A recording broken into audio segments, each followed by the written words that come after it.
안녕하세요 여러분. 오늘은 신라의 불교 건축에 대해서 저랑 같이 살펴볼 거예요.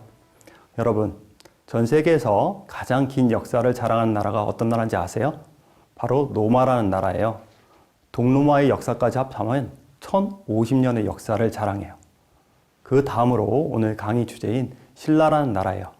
신라라는 나라는 BC 57년 박혁거세가 건국을 해서 935년 경유왕 때 멸망을 해요.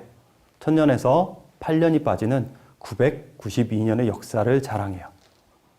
신라에는 1000년 동안 많은 문화유산들을 저희에게 남겨줬어요. 그런데 여러분 생각해 보세요. 신라인이 남겨놓은 많은 문화유산 중에 불교, 사찰과 관련된 것들이 많이 남아있어요. 그만큼 신라의 긴 역사에서 사찰과 불교가 차지하는 비중이 컸다라는 의미겠죠. 신라의 불교는 528년 받아들여서 935년 신라가 멸망했기 때문에 약 400년 남짓 불교를 받아들이고 신봉하고 있습니다. 400년 남짓 동안 많은 신라인들은 사찰 건축을 남겼어요. 그 대표적인 사례가 화엄경이 유행했을 때는 화엄경과 관련한 화엄 10차리라는 사찰을 만들었고요. 그리고 또 통일기에는 밀교와 관련된 사천왕사와 원원사지 등을 만들기도 했어요. 뿐만 아니라 중국에서 중국에서 선문이 유행했을 때는 구산 선문과 관련한 선문 사찰을 만들기도 했어요. 오늘 이 시간은 저와 함께 신라인들이 남겨놓은 이런 불교 건축에 대해서 같이 한번 살펴보도록 해요.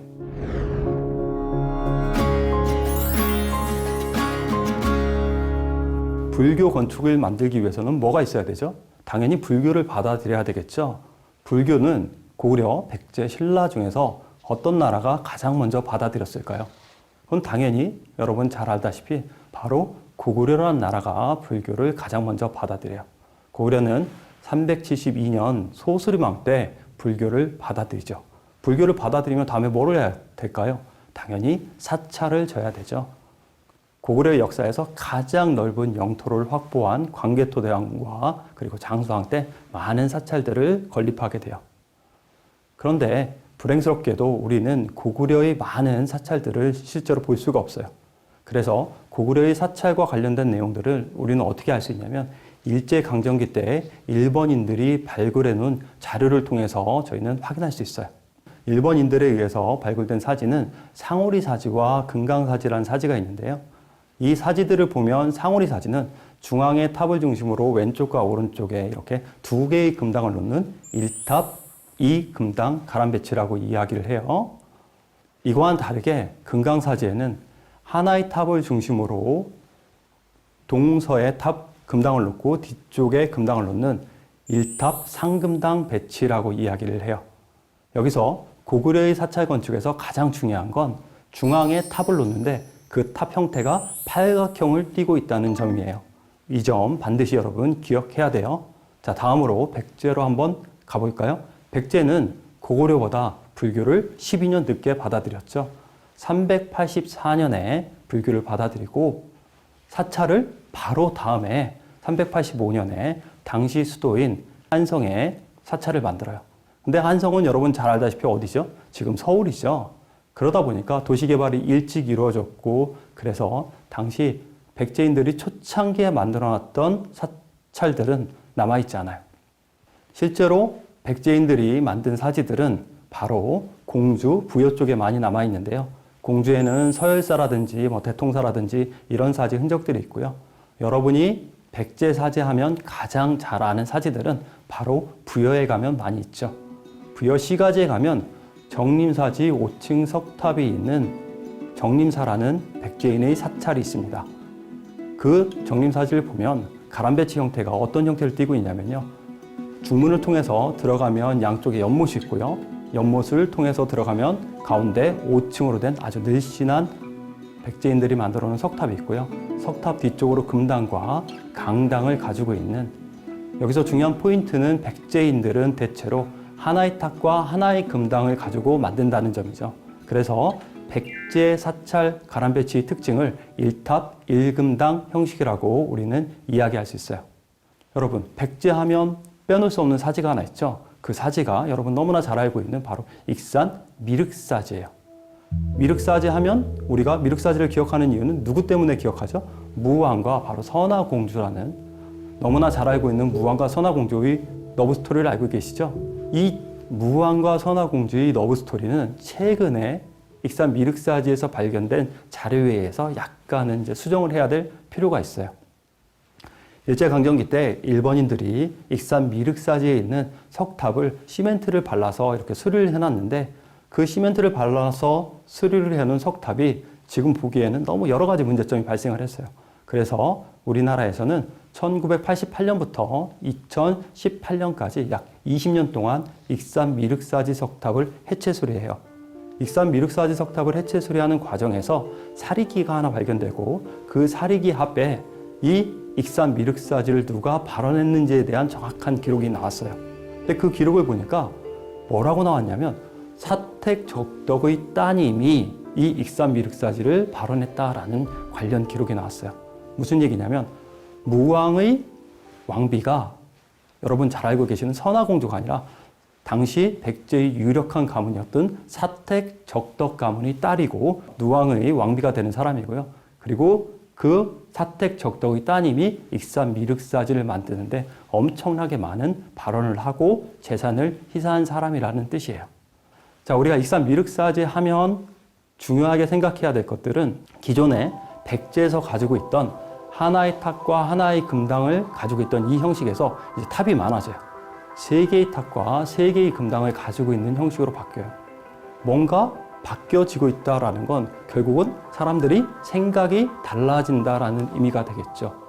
하나의 탑과 하나의 금당을 만든던 백제 사람들이 3개의 영역성을 가진 익산 미륵사를 만든다는 건 불교 교리적 연관관계가 있어요. 미륵사라는 이름에서 알 수 있듯이 미륵을 표방하기 위해서 이 익산 미륵사지를 만들어요. 여러분, 미륵은 누구죠? 이 땅에 56억 7천만 년 후에 저 위에 도솔천에 계시다가 내려와서 용화수 아래에서 삼해 법회를 통해서 중생들의 모든 깨달음을 얻게 한다라는 서원을 세우신 분이에요. 익산 미륵사지는 미륵 경전과 관련한 3개의 영역성을 가지고 간다라는 점이 중요해요. 자, 익산 미륵사지에서 우리가 또 생각해야 될 것들 중에 하나가 바로 익산 미륵사지의 탑이 있죠. 익산 미륵사지 탑은 돌로 된 동양에서 가장 큰 석탑 중에 하나예요. 여기서 말하는 돌은 우리나라에서 나는 화강암으로 된 돌이라고 이야기를 하고, 특히 익산 지역에서는 질 좋은 화강암이 나는데 그게 바로 황등석이라는 돌이에요. 이 황등석으로 익산 미륵사지 석탑을 어떻게 만들었냐면, 이 익산 미륵사지 석탑을 보면 무슨 생각이 드냐면, 문을 열고 저 탑 안으로 들어가고 싶다라는 생각이 들어요. 그 이유는 다른 이유가 아니라 일반적인 석탑에는 석탑으로 올라가는 계단이 놓여 있지 않지만 익산 미륵사지 석탑은 계단이 놓여 있어요. 왜 익산 미륵사지 석탑에 계단을 놨을까요? 그거는 당연히 익산 미륵사지 석탑이 표방하는 모습이 목탑을 모방해서 만든 탑이기 때문에 계단을 설치하고 있어. 심지어 익산 미륵사지 석탑은 목탑에서 보여지는 건축적 요소가 상당히 잘 남아 있는데요. 그 중에서 바로 계단도 그렇고요. 그리고 목탑은 사람이 들어갈 수 있게 탑을 만들기 때문에 문을 이렇게 만들어 놨거든요. 익산 미륵사지 석탑에는 들어가는 문을 만들어 놓기도 하고요. 그리고 사람이 살기 때문에 창문을 또 이렇게 놓기도 해요. 익산 미륵사지 탑은 돌을 이용해서 이렇게 창문을 만들기도 하고요. 그리고 더욱더 놀라운 사실은 목탑에서는 바깥에서 빗물이라든지 이런 것들을 튀는 걸 방지하기 위해서 나무 기둥 밑에다가 돌로 된 초석을 놓게 돼 있어요. 이건 기능적 측면이 강하거든요. 근데 재밌는 사실은 돌로 만든 석탑인데도 불구하고 미륵사지 석탑에 이 돌로 된 초석을 놓고 돌로 된 기둥을 올리고 있어요. 그러니까 어떻게 보면 정말로 최대한 목탑을 번안하려고 미륵사를 만든 백제 사람들은 정말로 노력을 많이 했다는 거예요. 재밌는 사실은 익산 미륵사지 석탑을 한번 만들어 보고 그 다음에 백제 사람은 다시는 익산 미륵사지 탑 같은 석탑을 만들지 않는다는 거예요. 큰 돌을 이용해서 이렇게 뭉텅거려서 만든 게 아니라 기둥 따로, 초석 따로 이렇게 많은 부재들을 통해서 만들어냈기 때문에 그만큼 만들기가 어려운 탑이었죠. 덕분에 아까 제가 말씀드린 대로 익산 미륵사지는 동양에서 가장 큰 화강암이란 돌로 만들어진 석탑이 됐어요. 고려 그리고 조선시대에도 익산 미륵사지보다 큰 석탑을 못 만들고 있으니까요.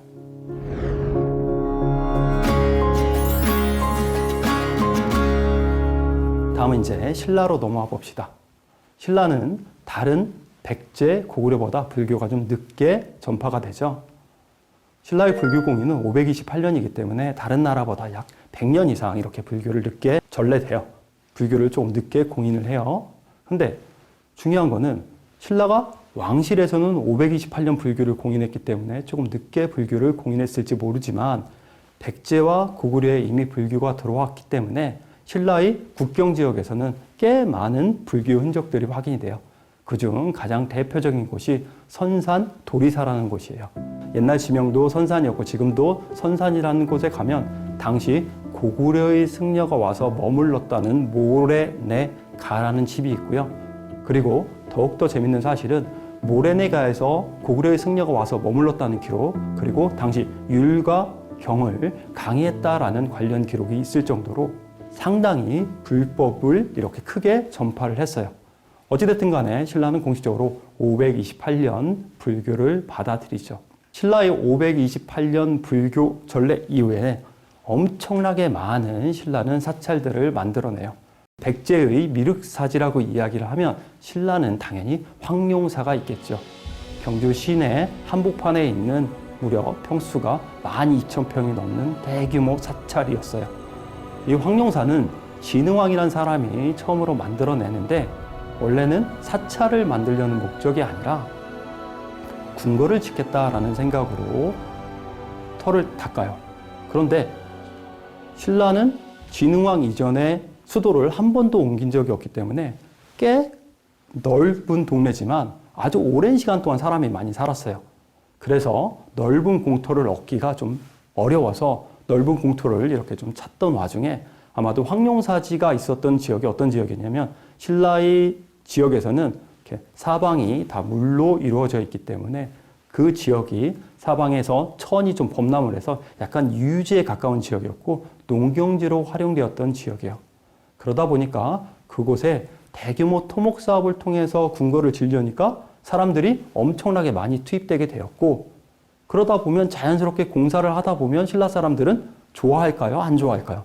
만약에 거기에 신라 사람들이 좋아하는 운동시설이라든지 아니면 극장 같은 걸 줘줬으면 좋아할 수 있겠지만 실제로 왕성을 짓는 건 결국은 진흥왕 혼자 좋다는 얘기가 되겠죠. 그래서 신라 사람들이 상당히 많이 원성을 사게 되고 그래서 진흥왕이 고민에 빠지게 돼요.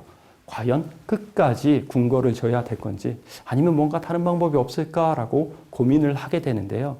그 고민하는 와중에 아마 사찰로 전환하는 게 좀 어떻겠느냐라는 의견을 받아들여서 야, 그러면 사찰로 우리가 좀 이 공간을 탈바꿈해야 되겠다라고 생각을 해요. 근데 여기서 중요한 포인트는 그 문제를 좀 극복하기 위해서 여기서 하나 재밌는 사실을 추가하죠. 그게 바로 여러분 너무나 잘 알고 있는 황룡이 나타나서 궁궐을 사찰로 바꿨다라고 이야기를 하고 그에 따라서 제목을 황룡사라고 이야기를 하는 거예요. 자, 그러면 황룡사에는 실제로 진흥왕이 공사를 했던 왕실터가 있을까요? 없을까요? 최근 경주에서 발굴 자료를 통해서 정말로 진흥왕이 왕실을 굽기 위한 대규모 토목 사업을 벌였다는 절터의 흔적이 확인됐어요. 자, 황룡사 하면 또 우리가 생각해야 될 게 뭐가 있냐면 황룡사의 대표적인 특징은 당연히 황룡사도 중앙에 있는 9층 목탑이죠. 9층 목탑을 어느 때 세웠는지는 잘 알고 계실 거예요. 바로 선덕여왕 때 황룡사 9층 목탑을 세우게 되죠. 황룡사 9층 목탑은 선덕여왕이 세우고 싶어 세운 게 아니라 자장 스님이라는 사람의 건의를 받아서 황룡사의 9층 목탑을 세우게 됩니다. 이거와 관련한 아주 유명한 스토리가 있죠. 자장 스님이 중국으로 유학을 갔는데요. 어느 날 태화지라는 못을 이렇게 거니고 있을 때 한 신인이 나타나서 자장 스님에게 이야기를 합니다. 스님은 무슨 걱정을 가지고 있냐라고 이야기를 하니까요. 태화지에서 나타난 신인의 말을 듣고 자장 스님이 저희 신라가 너무 주변에 있는 나라들한테 괴롭힘을 많이 당해서 걱정입니다 라고 이야기를 해요. 그 얘기를 듣고 신이 말하기를 너희 나라에 돌아가서 큰 탑을 좀 하나 만들면 주변에 있는 9개 나라가 복속할 거라고 이야기를 해요. 근데 재밌는 사실은 이 자장의 건의로 만들어지는 이 황룡사 9층 목탑의 주변에 9개 나라에 어떤 나라가 있냐면 고구려, 백제를 포함해서 심지어 바다 건너 탐나라는 나라까지 신라를 하찮게 보고 있다는 거예요. 당시 신라가 얼마만큼 주변의 나라에게 많은 괴롭힘을 당했는지 알 수 있는 대목이지요. 어찌됐든 간에 자장이 당나라에서 귀국을 하고 돌아와서 선덕여왕에 건의를 해요. 황룡사라는 곳에 9층 목탑을 만들면 주변에 9개 나라가 복속한다라고 이야기를 해요. 그 말을 듣고 당연히 선덕여왕은 그러면 당연히 탑을 져야지라고 이야기를 하고 탑을 짓게 되는데 문제는 황룡사라는 사찰이 너무 크기 때문에 그리고 9층 목탑을 한 번도 신라에서는 만들어 본 적이 없어요.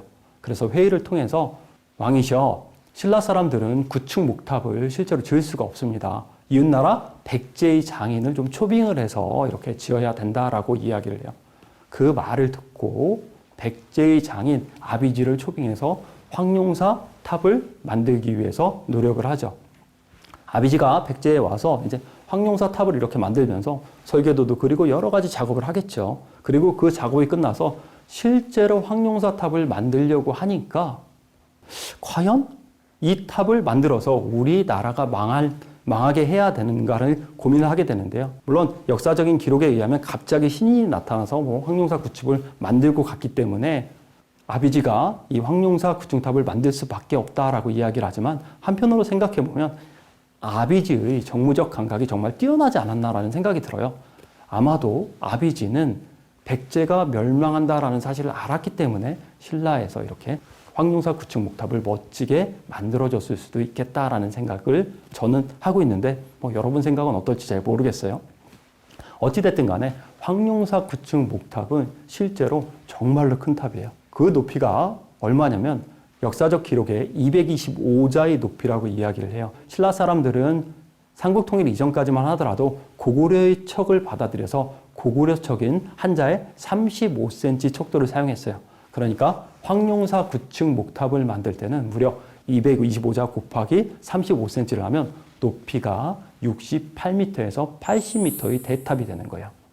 높이 68m에서 80m 대탑은 정말 엄청나게 높은 높이죠. 아파트 거의 30층 높이고요. 실제로 여러분 경주에 가보시면 경주 엑스포 공원이 있고 엑스포 공원에 황룡사 9층 목탑의 실제 높이에 맞는 라운지를 하나 만들어 놨거든요. 그 라운지에 가서 경주 보문단지 시내를 내려다보면 정말 경주 보문단지가 한눈에 다 들어올 정도로 정말 높은 곳에 위치하고 있어요.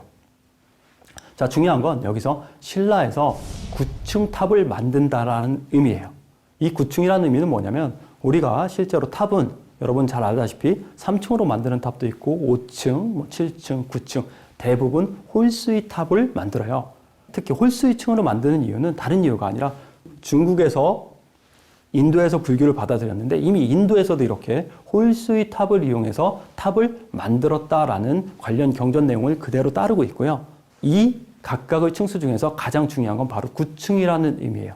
9층이라는 의미는 어떤 의미냐면 자장법사가 황룡사 9층 목탑을 만들 때 태화사 신인에게 들었듯이 주변에 9개 나라를 복속시켰다라는 의미, 바로 호국과 관련된 의미를 담고 있어요. 이후에 이 황룡사 9층 탑 이후에 고려시대에도 9층으로 된 석탑을 하나 만들게 되는데요. 그 석탑이 바로 제천에 있는 사자 빈신사지 석탑이라고 이야기를 해요. 발음 잘 하셔야 돼요. 사자 빈신사지 석탑입니다. 그러니까 이 사자 빈신사지 석탑은 거란족이 침입했을 때 현종이 만드는데요. 9층 탑을 만들면서 현종도 마찬가지로 거란족을 물리치겠다는 호국적 의미를 담고 있어요. 그러니까 결과론적으로는 3층, 5층 여러 가지 탑의 층수가 있지만 이 9층이라는 탑의 층수의 의미는 호국, 주변의 나라를 강력하게 우리가 무찌르고 지킬 수 있다는 호국적 의미를 담고 있어요. 결과론적으로 황룡사의 9층 탑을 만들었다는 건 결국은 선덕여왕의 승부수고 그 승부수가 통해서 신라가 고구려, 백제를 병합해서 삼국 통일을 이룰 수 있었던 거예요.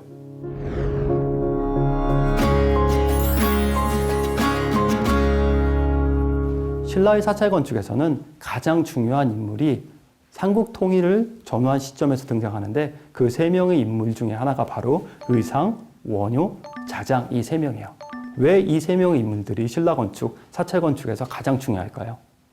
바로 대한민국의 대부분의 사찰들을 바로 의상, 원효, 자장 스님이 만들었다라고 우리는 알고 있어요. 여러분 주변에 아주 가까운 사찰에 가보셔도 대부분 우리 사찰은 의상 스님이 만들었어요. 우리 사찰은 원효 스님이 만들었어요. 라고 이야기를 하죠. 그만큼 신라의 사찰 건축을 전국적으로 확산시키는데 가장 중요한 역할을 한 분이 바로 이 의상, 원효, 자장 스님이에요. 이 세 분들이 만들어 놓은 대표적인 사찰 몇 가지만 좀 살펴보도록 할게요. 첫 번째 원효 스님에 대한 얘기들을 좀 한번 해볼게요. 원효 스님은 잘 알고 계시죠? 문제를 하나 내볼까요? 원효 스님의 아들 이름이 설총이에요. 그러면 원효 스님은 성이 뭘까요? 대부분 원효 스님이 설씨라는 걸 잘 몰라요. 분명히 아들이 설총인데도 불구하고요. 어찌됐든 간에 원효 스님은 신라의 당시까지 대부분의 스님들은 왕실 출신이었고 귀족 출신이었던 데 반해서 계급이 좀 낮았을 가능성이 높아요. 그리고 신라 왕경 출신도 아니고 경산이라는 곳에서 태어났어요.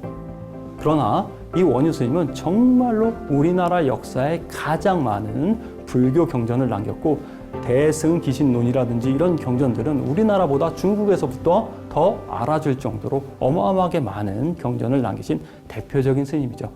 원효 스님은 신라 불교 대중화에 공헌하신 분이고 그리고 황룡사 앞에 분황사라는 곳에서 활동을 하셨어요. 분황사는 또 하나 재밌는 탑이 하나 전해지는데 돌로 벽돌을 쌓듯이 만든 분황사 모전석탑이라는 탑이 전해져요. 이 탑 역시 9층 탑이에요. 선덕여왕은 황룡사에서도 9층 탑을 만들고 분황사에서도 9층 탑을 만들었어요. 그러니까 정말 선덕여왕은 삼국통일을 이루고 싶겠다라는 강한 꿈이 있었나 봐요.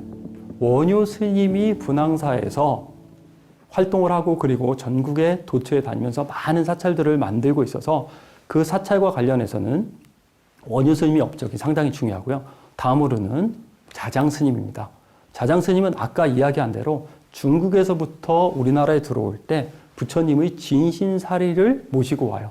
그리고 우리나라에 들어와서 세 군데의 부처님 진신사리를 보관하는데요. 그 중에 하나가 아까 말씀드린 황룡사 9층 목탑이고 또 하나가 우리 불보종찰로 알려진 양산 통도사예요. 그리고 하나가 바로 울산에 있는 태화사지 탑에 넣었다라는 관련 기록이 전해지고 있지만 현재 태화사지는 흔적이 남아있지 않아요. 그리고 황룡사 9층 목탑도 몽골한테 다 불타버렸기 때문에 실제로 자장 스님께서 남겨주신 유일한 사리는 양산 통도사에만 있어요. 자, 다음으로 의상 스님을 좀 살펴보도록 할게요. 의상은 원효 대사와 함께 중국 유학을 통해서 당시 큰 깨달음을 얻고 국내에 돌아온 스님이에요. 의상과 관련해서는 화엄학의 대가였고 그리고 의상 스님이 전국 도처에 만든 10개의 화엄 사찰을 우리는 화엄 10차리라고 이야기를 해요.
근데 실제로 의상스님이 전국에 많은 사찰을 만든 건 사실이지만 10개의 사찰들을 다 만들지는 않았어요. 의상의 제자들이 만든 사찰까지 우리는 시간이 지났을 때 의상스님이 만들었다라고 이야기를 해요. 중요한 거는 의상스님이 화엄 10차를 만드는데 화엄 10차리 각각의 위치가 조금 특별해요. 대체로 신라에서는 가장 중요한 북방 요충지에 화엄 10차들을 배치를 하고 그곳의 민심을 다지기 위한 군사적 목적으로 이 화엄 십차를 적극적으로 이용해요. 그 중에서 가장 중요한 역할을 했던 것이 바로 화엄 사찰의 본산에 해당되는 부석사 태백산 일대에 당시 고구려와 상당히 국경지방에 있었기 때문에 많은 충돌이 있었는데 의상 스님이 부석사를 창건하면서 북쪽의 방어 벨트로 활용을 하게 돼요. 그래서 실제로는 화엄경과 관련해서 가장 중요한 사찰 10개를 화엄 10찰이라고 이야기를 하지만 화엄 10찰에는 반드시 어떤 의미가 담겨져 있느냐? 신라의 군사적 의미가 담겨져 있다라는 생각들을 좀 해보실 필요가 있고요. 그렇다면 과연 화엄 10찰의 가람배치 형태들은 어땠을까요? 우리가 신라의 가람배치에 대해서 이야기할 때는 신라 왕경에서는 전형적인 가람배치가 만들어져요. 그러면 여기서 신라 왕경에 있는 전형적인 가람배치 한 두 곳만 좀 살펴보고 가도록 할게요. 자, 삼국통일을 기점으로 신라에서는 대부분 이렇게 평지가람의 사찰을 만들다가 구릉지에다 사찰을 처음으로 만들게 되는데 그 사찰이 사천왕사지라는 사찰이에요.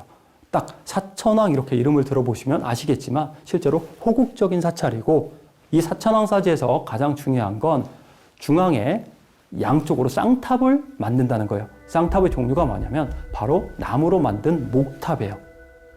신라에서도 신라의 전형적인 가람배치 형태라고 이야기할 땐 우리는 뭐라고 이야기하냐면 하나의 금당에 탑을 2개 놓는다 해서 쌍탑 1금당식이라고 이야기를 해요. 그러면 대부분 신라의 쌍탑들은 경주 시가지에서 만들어지고 그리고 쌍탑을 만드는 사찰, 특히 경주의 낭산을 중심으로 사천왕사지 그리고 앞에 망덕사지 그리고 난 다음에 망덕사지 옆쪽으로 사천왕사지와 중간 정도에 보문리사지라는 사지가 있는데 이곳 세 곳이 신라의 대표적인 쌍탑 가람 사찰이고 다 목탑으로 만들어요. 그렇다면 여러분, 신라 사람들이 탑을 만들 때 쌍탑을 나무로만 만들었을까요? 그렇진 않죠. 돌로도 만들었겠죠.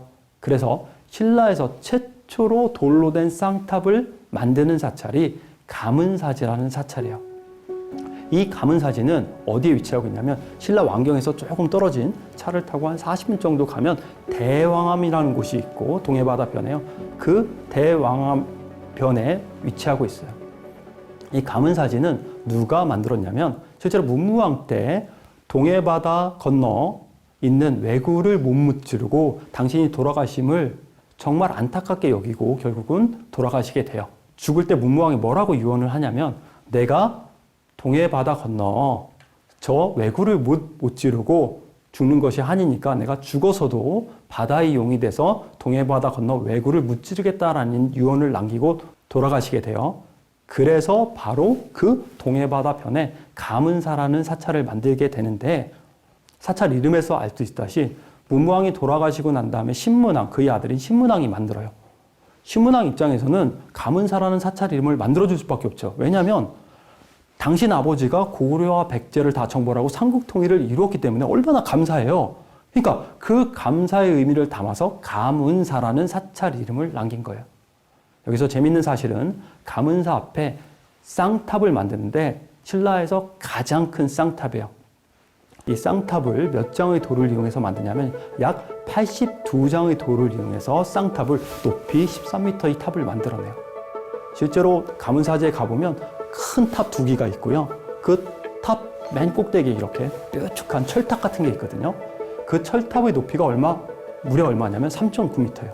제가 예전에 경주에서 여러 가지 활동을 하다 보니까 그 가문사지 탑 철탑 위에 올라갔던 적이 있거든요. 근데 그 철탑은 우리가 지금 밑에서 바라보면 되게 뾰족해 보이고 되게 불안해 보이지만 실제로 그 탑 위에 올라가서 그 가문사지 상륜부에 있는 찰주를 만져보면 정말로 편안하다는 느낌, 단단하다는 느낌이 들어요. 그만큼 크게 그리고 규모가 있게 만들었지만 가문사지 탑이 높기 때문에 상대적으로 좀 왜소해 보이는 것 뿐이에요. 가문사지를 만든 돌이 개수는 82장이라고 제가 말씀을 드렸어요. 신라는 시간이 지나면서 계속 탑을 만들어 가는데 석탑을 만드는 순서는 어떻게 가냐면 82장의 숫자가 점점 줄어서 어떤 때는 30장이 되고 어떤 때는 20장 초반까지 만들어 가요. 많은 부재를 이용해서 처음 만들었다라는 석탑의 기본적인 원리는 백제의 익산 미륵사지와 동일하고 신라 사람들도 신라 가문사지에서 많은 부재를 이용해서 석탑을 쌍탑으로 쫙 만들어 본 거예요. 그랬더니 생각보다 돈이 너무 많이 들고 너무 힘든 거예요. 그래서 더 이상 이렇게 가문사처럼 큰 쌍탑을 만들어내지 않고 점점 규모가 작은 쌍탑을 만들어내게 돼요. 자, 그래서 여기서 중요한 포인트는 뭐냐면 우리가 신라의 전형적인 가람배치라고 이야기할 때는 탑을 2개 놓고 하나의 금당을 놓는다라고 이야기를 했을 때 쌍탑 1금당 형식이라는 거예요. 고려와 백제와는 조금 다른 모습이죠. 자, 다시 의상의 화엄십찰로 한번 돌아가 보겠어요. 의상의 화엄십찰의 가람배치 형태에서 가장 큰 특징은 뭐냐면 이렇게 신라의 전형적인 쌍탑 가람의 형식이 깨지고 사찰들이 대부분 다 아까 말씀드린 대로 산에 위치하고 있기 때문에 사찰의 전형적인 모습이 깨져요. 심지어 부속사에 가보면 여러분 부속사 무량수전 앞에 가서 서보면 탑이 있던가요? 탑이 없어요. 그만큼 전형적인 형식들이 깨지고 그리고 뭔가 중문, 금당, 탑으로 가는 이런 가람배치 체계보다는 불교 경전과 관련해서 많은 사람들을 수용할 수 있는 공간들을 확보하기 위해 노력해요. 그래서 부석사에 있는 무량수전도 정말 규모가 큰 건물이고 또 범어사에 있는 미륵전이라는 건물을 당시 의상스님이 만들었다라고 이야기를 하는데 범어사의 역사적인 기록에 보면 미륵전도 9층 이상의 대형 건물이었다라고 이야기를 해요. 뿐만 아니라 화엄사에 가도 정말로 화엄사의 큰 건물들이 많이 있죠. 그러면 어떤 사람은 저한테 이렇게 이야기를 할 거예요. 아니 화엄사에 가면 선생님 탑 많은데요. 그 탑 왜? 그거는 의상스님 때 만든 거 아니에요? 라고 이야기를 할 수 있어요. 정답은 정확하게 의상스님이 화엄십찰을 만들었을 때의 탑이 아니에요. 시기가 조금 지난 다음에 만든 탑이에요. 그러니까 결국은 무슨 얘기냐면 화엄십찰을 만듦으로써 신라의 전형적인 가람배치 형태가 깨지고 평지에서 만들던 가람배치가 산으로 가면서 대규모 한 3단에서 4단 정도의 축단을 만들기 시작하고 그리고 남북축을 중심으로 하는 전형적인 신라의 가람배치 형태가 깨져버려요. 동서축이 필요할 때는 동서축으로 가고 남북축을 또 유지할 때는 이렇게 자연스러운 가람배치 형태가 만들어지고 그리고 의상, 원효, 자장 이 세 스님에 의해서 전국적으로 신라의 사찰들이 확산이 돼요. 그 덕분에 우리가 알고 있는 대부분의 사찰은 누가 만들었다라고 이야기를 하냐면 원효, 의상, 자장 스님이 만들었다라고 우리가 알고 있는 거예요. 어찌됐든 간에 신라 불교 대중화에 노력했던 세 분은 의상, 원효, 자장 스님이라는 게 중요해요. 자, 그러면 마지막으로 신라 불교 건축에서 다시 부흥기를 맞는 구산 선문의 건축에 대해서 좀 살펴보도록 할게요.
구산선문은 잘 알고 계시죠? 중국에 선이라는 종교가 유행을 하고 그 종교를 통해서 우리나라의 많은 유학생들이 중국에 갔다가 다시 돌아오게 되죠. 우리가 앞쪽에서 이야기했던 화엄십찰을 통해서 신라의 전형적인 가람배치 형태가 좀 깨지고 전국적으로 확산된다라는 이야기를 했는데요. 화엄십찰 이후에 나온 구산선문에서 다시 전형적인 신라의 쌍탑 가람배치가 등장한다는 거예요. 왜 신라의 구산선문에서 다시 쌍탑 가람배치를 부활시켰는지는 정확하게 알 수 없지만 신라가 점점 후반으로 가면서 점점 기운을 잃고 있는 신라를 조금 더 당시 통일신라 시대 때 쌍탑가람을 만들 때가 신라가 가장 전성기 시대였거든요. 그러니까 좀 돌이켜보려는 생각을 어느 정도 하면서 쌍탑가람을 좀 만들었을 수도 있겠다라는 생각이 들기도 해요. 어찌됐든 간에 우리가 실상사에 가보면 실상사를 딱 들어가 보면 쌍탑이 있고요. 쌍탑 중간에 석등을 가지고 있습니다. 석등 뒤쪽에 당시 사용했던 거대한 금당지가 있는데 금당지가 무려 몇 평이냐면 80평이 넘는 규모예요. 그러니까 엄청나게 큰 금당을 만들어 놓고 그 앞쪽에 전형적인 신라의 쌍탑가람을 배치하고 있고 그리고 난 다음에 중앙에 석등을 놓은 거죠. 여기서 중요한 거는 실상사에 있는 석등이 상당히 중요한 석등이에요. 왜냐하면 여러분들 각 사찰에 가보시면 뭐 석등을 많이 보셨겠지만 그 석등 중에서 계단을 가지고 있는 전국의 유일무이한 석등이 바로 실상사 석등이에요. 실상사의 석등은 고북정 석등이라고 해서 석등 자체가 크고 좁고 화려하기도 하지만 계단이 있다는 게 특징적이고요. 또 실상사 쌍탑은 전형적인 통일신라 시대 말기의 쌍탑이면서 탑이 원형의 모습을 그대로 유지하고 있다는 사실이에요. 그래서 나중에 우리가 경주에 있는 석가탑의 상륜보에 좀 문제가 생겨서 보수하게 되는데 그 석가탑을 실상사에 있는 쌍탑의 상륜보를 보고 조금 이렇게 모방을 하게 되는 결정적인 계기가 되기도 해요.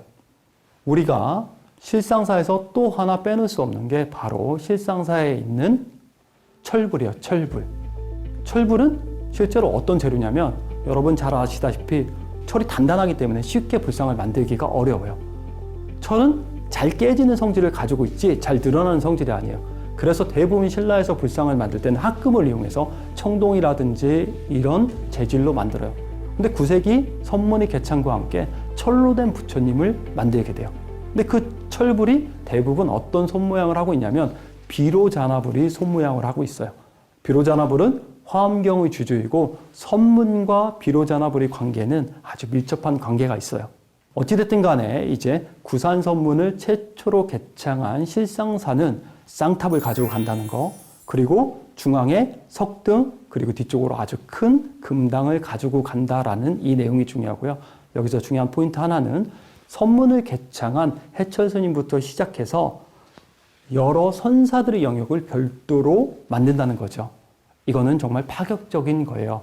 왜냐하면 신라 사찰에서는 가장 중요한 건 이전까지만 하더라도 부처님의 영역이 가장 중요했거든요. 그런데 본격적으로 선문이 들어오면서 선문을 받아들였던 초조들이 중요해지고 그 초조들을 위한 공간을 별도로 사찰에 만든다라고 이야기를 해요. 그리고 그 최초의 사례가 바로 실상사에서 이루어지고요. 자, 다음 선문은 바로 가지산 보림사예요. 보림사도 두 번째로 만들어진 선문이고 채징이라는 스님이 개척을 한 사찰이죠. 중국에도 보림사가 있고 그리고 인도에도 가지산 보림사가 있어요. 그래서 가지산 보림사를 이야기할 때는 우리가 3대 보림사 중에 하나라고 이야기를 해요. 보림사를 들어가 보면 일주문이 있고 일주문을 통해서 넘어가면 천왕문이 있어요.